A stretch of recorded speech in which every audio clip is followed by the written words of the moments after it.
Good morning, everybody. So today we're gonna be working on changing out this compressor. It has a really bad knock. I don't see a filter dryer here, so if anything, we're gonna put one here. There's a couple steps that we need to do. We're gonna be converting it from R22, which is in there. We're gonna put some 47C. That's gonna be the conversion. Got my oxygen, acetylene, and nitrogen. All three of these, very important. All four, very important.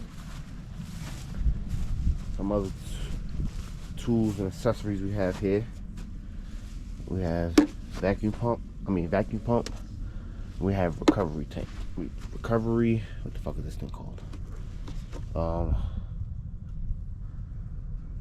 I forgot what this thing is called. A recovery machine. So basically it's used to recover the refrigerant. It's basically what we're gonna use right now, actually. This is what we're gonna use. So we're gonna put this here. I'm gonna set this up here.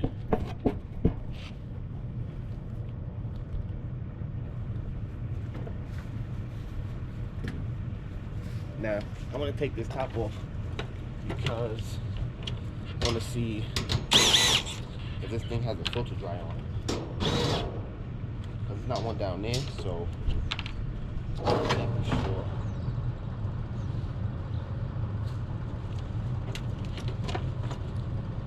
Last time I changed this filter was $325. I was removed.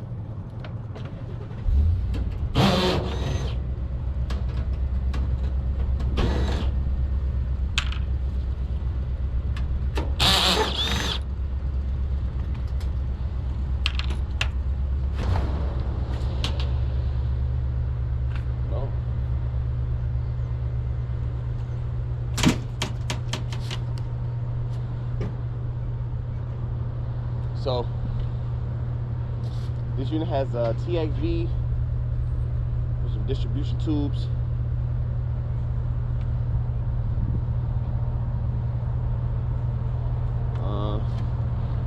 Fan looks pretty good.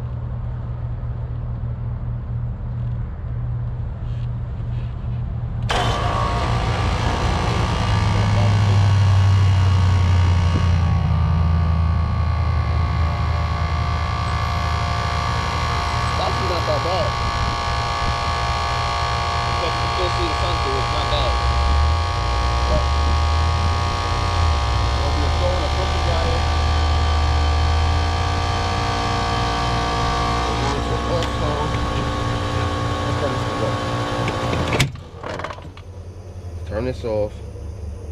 Let's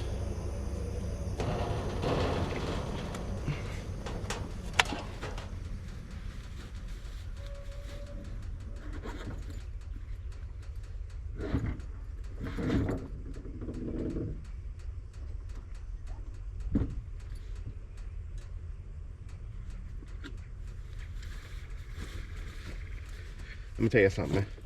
It's very important to keep all your tools together, man.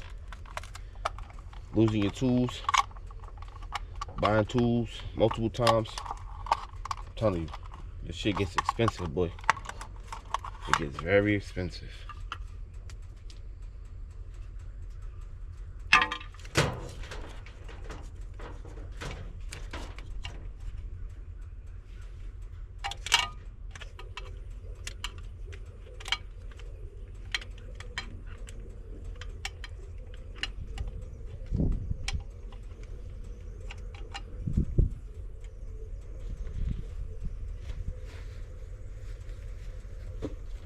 We got all kinds of things for you.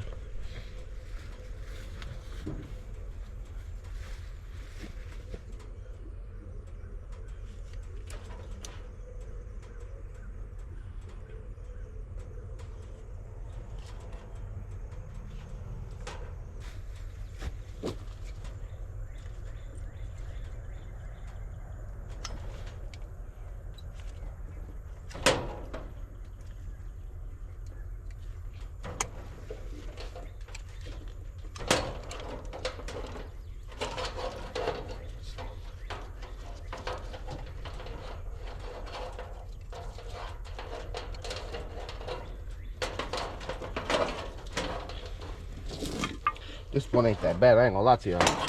I had to do one recently. Oh man, that one was a pain in the ass. All right, let's see how we gonna do this. I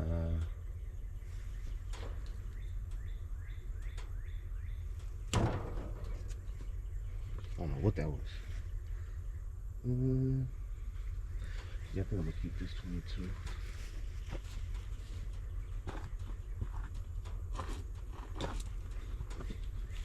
All right, so I got my recovery cylinder, recovery machine,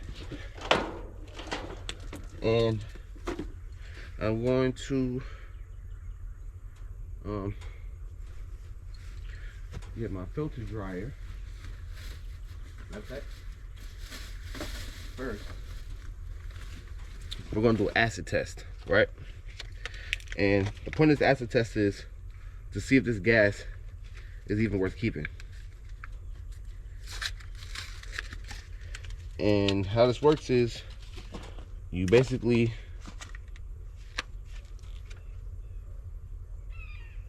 on the low side while in operation. Let's turn this back on.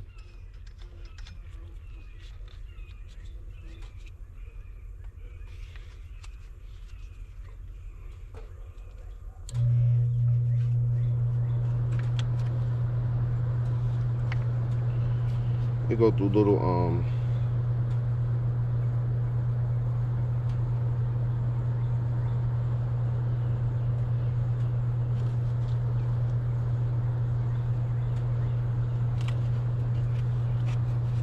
if it changes color, basically the gas is basically it got high acidity in it, and you're gonna have to do like an acid test. I mean, like an acid away setup for this, and actually wouldn't be good because I don't have any acid away.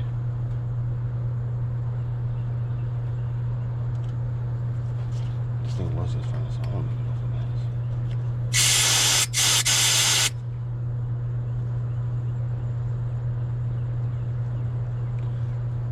There's definitely gas in there because I can see the vapor, but it didn't change. There was one that I had recently, the whole thing just turned green, so we know this is good. Turn this back off.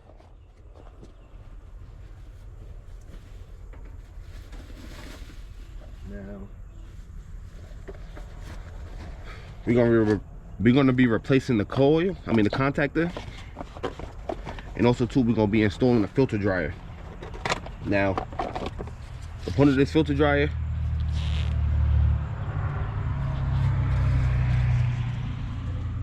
I hope this fits. Yeah, it looks like it fits. Okay. I hope this fits.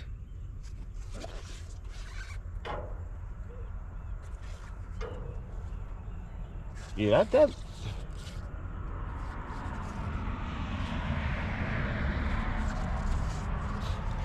I think this fits. Alright, but we're going to be installing one of these because it doesn't have one. And the point of this is just to remove any moisture from out the system. So it just keeps no vapor. I mean, no liquid or any type of like moisture, water, or anything like that to stay in the system, corroding out the pipes or whatever. This thing got a crazy knock on it. Crazy.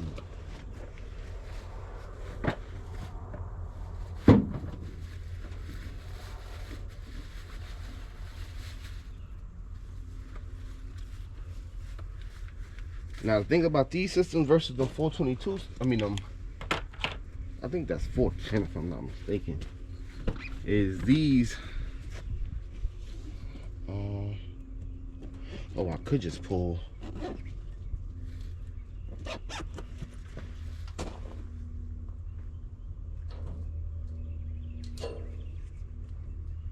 wow, they even got the high side port right here on the side though, like that's crazy.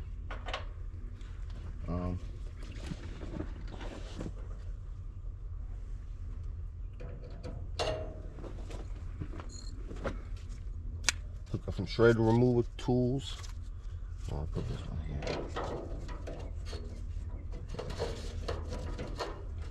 What this does is remove the core from inside, so you can get like full flow of pressure. Now what I should have did first was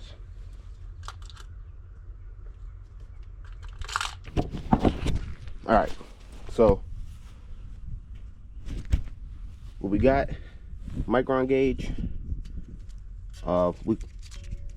We're pulling from the low side. Got the hose, and then we're gonna go into the vacuum pump. And pretty much what this is doing is any moisture that I let in here from opening the valve up to see if it had a vacuum or if it had nitrogen inside the bottle. Then now I'm gonna turn this on. Alright. Let's give it a second. Purge that.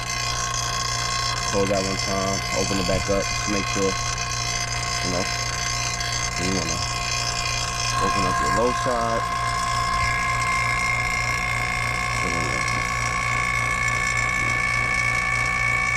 And then your gauge. Open this up. Alright, now, see, we're already on microns, right? But it seems like we're rising in pressure, which maybe isn't a good thing, but we'll try to pull that down as low as we can get it. I want to see maybe about,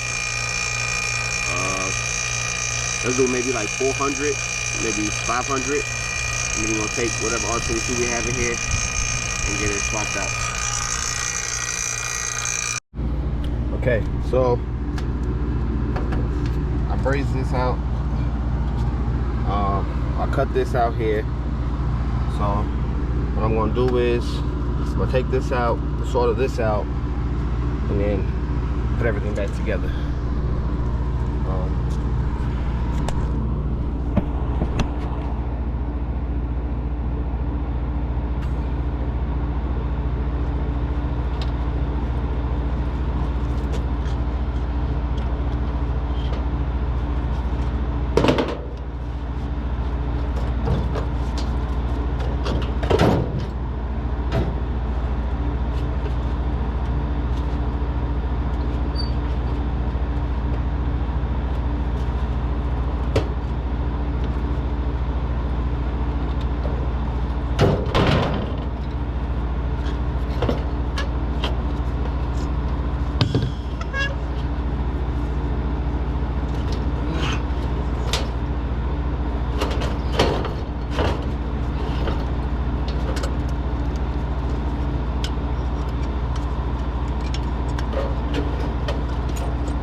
You know, another thing too that kind of aggravates me with these Copeland compressors, they expect you to reuse the feeding and put them on this one and hope that it works. It's like, man.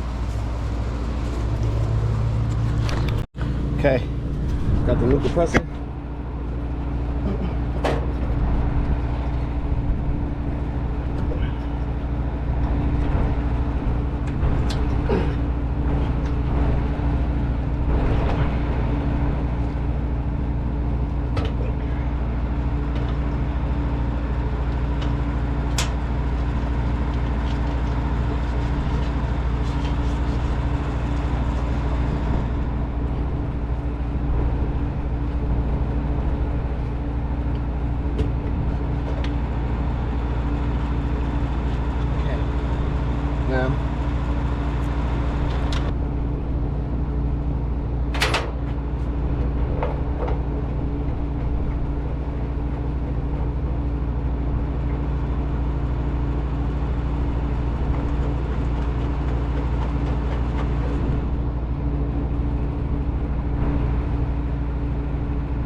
hooked up, micron gauge, everything's raised, did a pressure test, got everything hooked up to the vacuum pump. Now the reason why we do it like this is, it just makes for a better evacuation. You don't gotta worry about trying to pull through your gauges. I got the digital gauges, but I don't like pulling through my gauges, so as you can see. But don't forget, when you're doing this, right, make sure you turn your switch off and on. Turn this one off and on. Turn this one off and on. Now the reason why you're doing that is just so you can get any air stuck inside the system. Stuck inside these valves, and you can get it out the system. So let everything cool down. Then we do a vacuum test in a second.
Let's turn this on, this side, this is good.